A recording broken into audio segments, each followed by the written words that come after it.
Danny Flexon here for SecondsOut. Like to be joined by top trainer Shane McGuigan here at the Camden Boxing Club. Shane, how are you? Good, thanks Danny, mate. Nice to see you down here. I'm happy to be here. Adam Azim, Hassan Azim, both on the Sunday afternoon show at Alexandra Palace. Big test for Adam against Ryland Charlton, a fight that's been talked about for a little while. Why is now the right time? Because we've negotiated a good contract for Adam to secure him X amount of dates and fights, and I feel like, you know, I was ready to push Adam a few fights ago, but you know, we had to get things sorted out to give us security and to give Boxer and Sky Sports security. So now that we're in this position, we're happy, they're happy, we're going to move forward. And I think, you know, first on the list is Ryland Charlton, and I don't like sitting here talking bad about him because he's a great guy.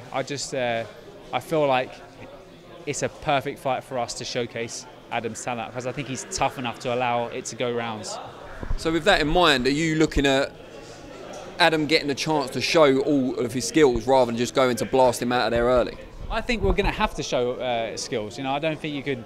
I mean, he's been stopped after a lot of rounds with Marco. I think it was like 7th or 8th round.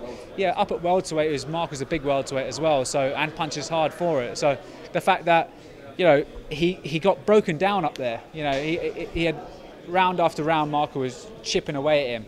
I don't expect Adam to blitz him out of there, but I think it's going to allow us to sort of see what you guys to see, because I see it all the time in the gym, but to sort of showcase what he's really capable of. And he has to be switched on because Ryland can punch, and everyone knows he can punch. You know, one of his best assets is his power. So we have to be switched on, and with that, this is a real fight. This is what we need to really progress his career. You said he's the most talented fighter you've worked with, and you've worked with some of the greats of the past 20 years.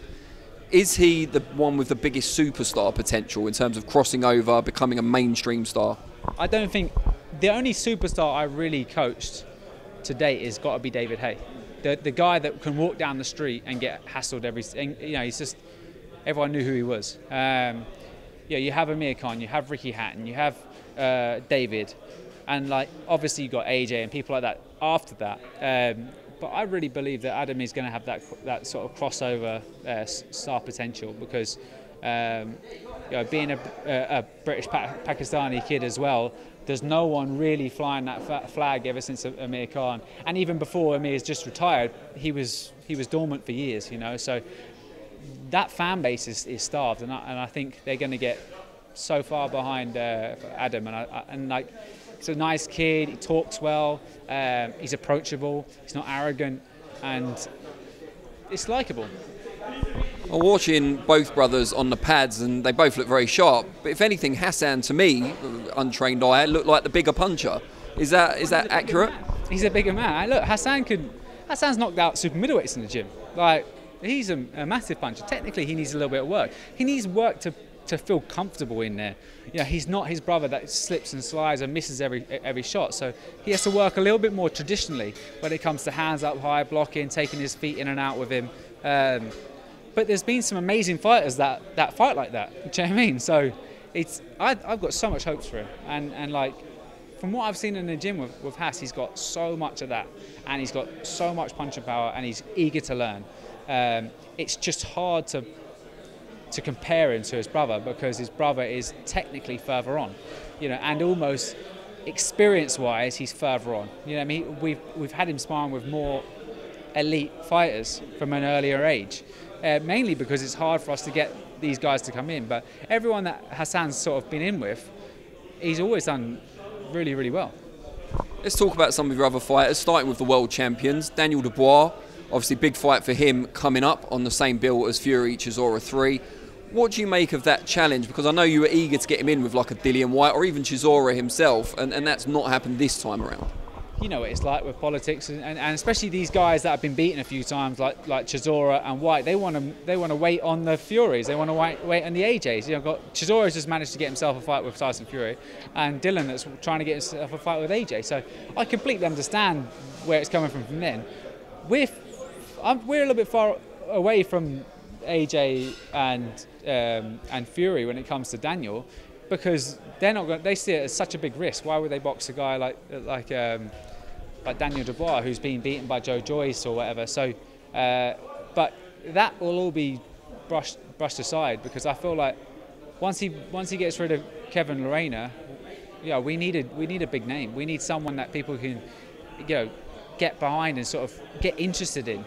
We want someone like Chisora, like Dylan White, and maybe even if Chisora gives a good account of himself against Fury, like, why not make that fight?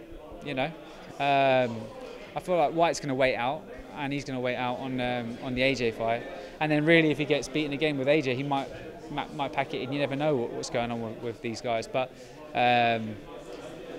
it's just matching him, and we need to get Frank to really deliver someone that people can really get their teeth stuck into.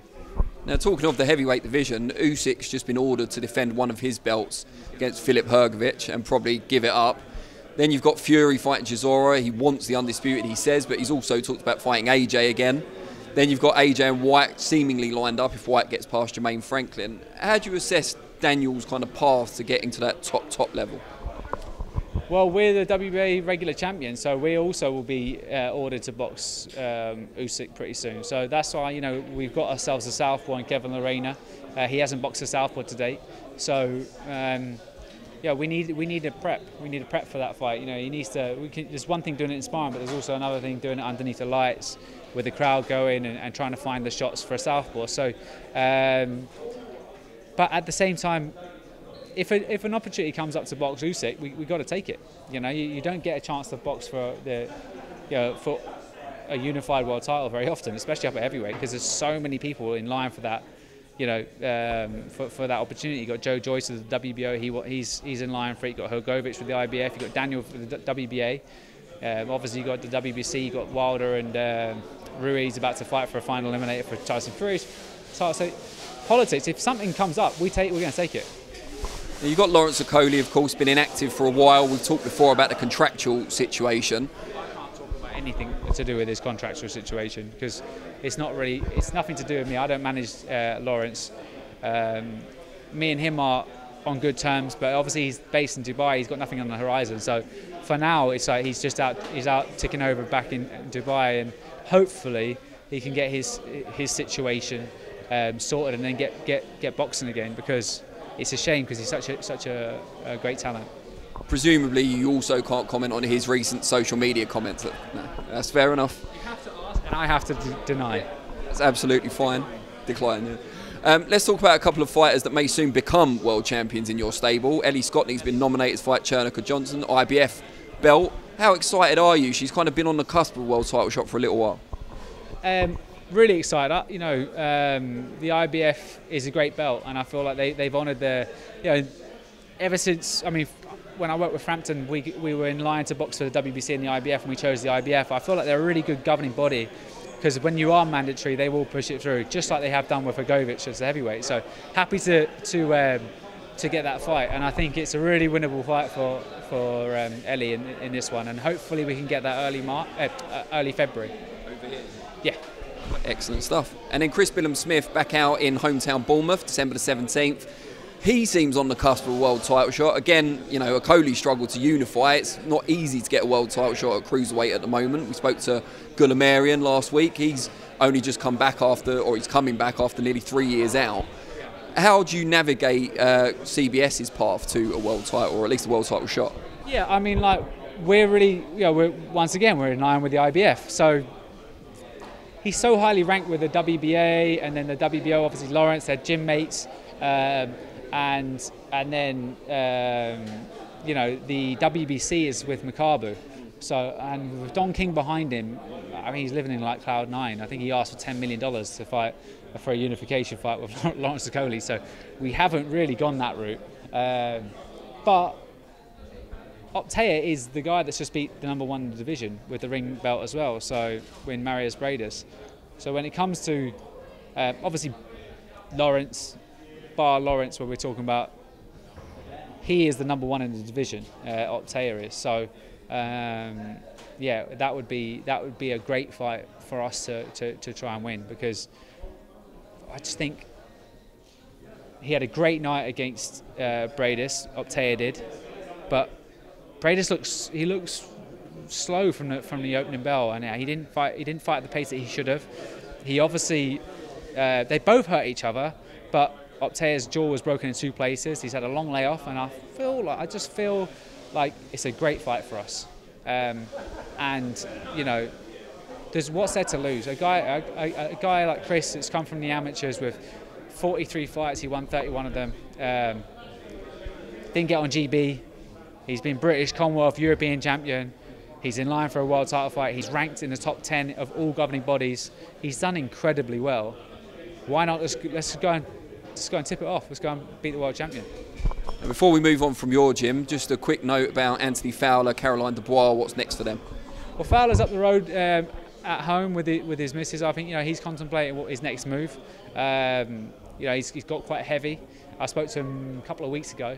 And I think he's had 2 babies within the space of a year, so he's just really enjoying himself. And he's been in boxing for 20 years. He hasn't had a chance to really relax and let his body adjust. And I feel like that was exactly what he needed after that fight in February. He got the Smith loss, and then he had a comeback fight in February. And we discussed it. I think it was a really good decision for him to just go and enjoy himself. But he is going to have to consider what his next move pretty soon.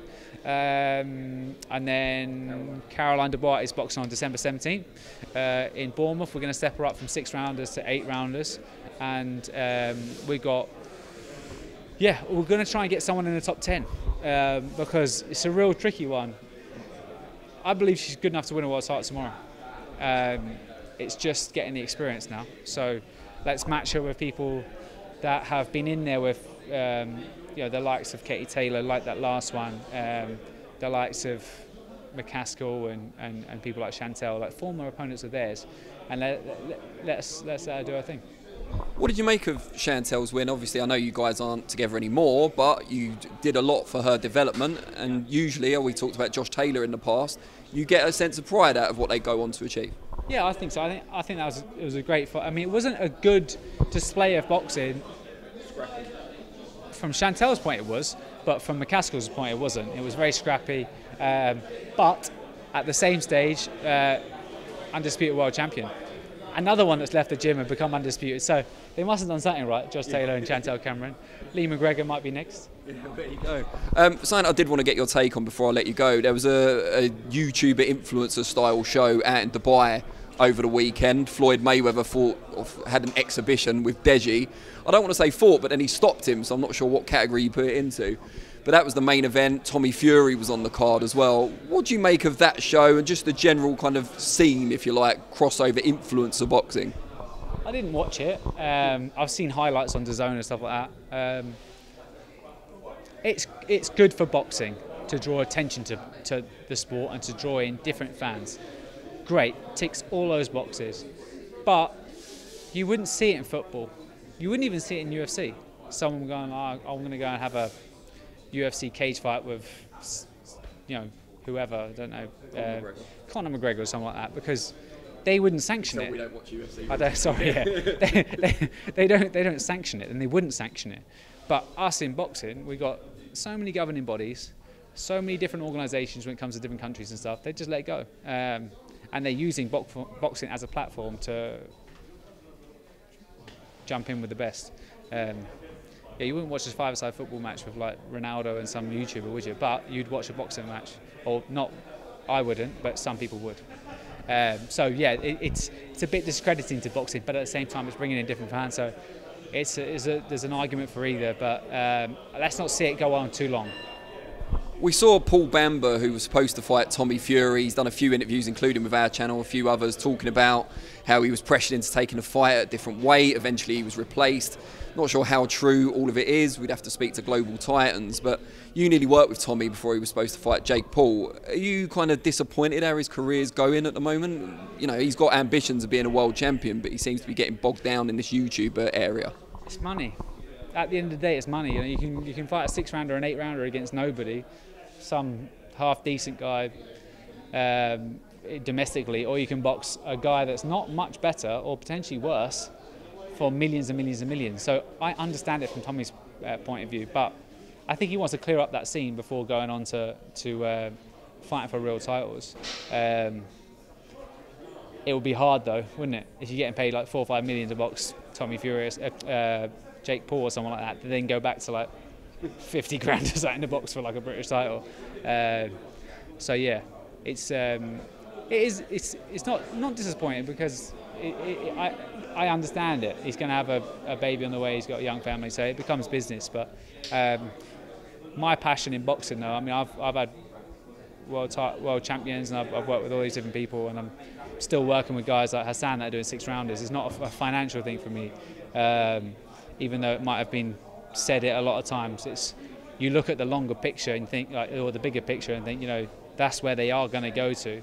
But to turn up in the gym and work with novice pros and stuff, it's, your love has to still be there, and it's certainly there for myself. And it is a little bit frustrating to watch like YouTube boxing at just a lower standard, because it's not even a skilled sort of. It's just more of a physical thing. It's like who's punching harder than the other. Because just finally, before I let you go, and this is something I've asked you before, but apparently Anthony Joshua is considering his training setup once again. Would you fancy it? Ask Benga. Would you fancy it though? It's Anthony Joshua. Of course I would fancy it. Has Benga already asked you? No. I'm just saying. Of course I would consider it. I mean, athletic guy. He's got things to learn. He needs to get belief back in himself. Genuine belief back in himself. A couple of good victories, and then roll the dice again. And you could manage the process of having both him and Daniel in the same stable. That would be hard.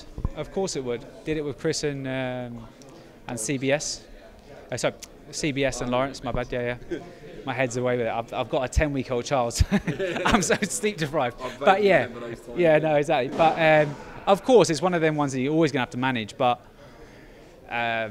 you know, I'm happy working with Daniel. It's just, you know, obviously, I believe I could do a lot of good work with AJ. But I think as long as he actually gets back to believing what the right approach is for him, then I think he'll do great things again. Congratulations on the baby. I think I saw you in Bournemouth just before she dropped, your missus. She bared up very well. She seemed very happy. Yeah. The last couple of weeks weren't so happy. Maybe not for you. Son, daughter, name? A boy, yeah, little Finley. So yeah, he's getting big now. So you have to cut your hours a bit now. Yeah, well, I'm lucky. I get home quite early, as most trainers do. You know what I mean? Like you just get in the gym a bit earlier. But you know, this is great times. I don't want to miss any moments. So I'm trying to get home as much as I can. Well, on that note, thanks very much. Cheers, Dan.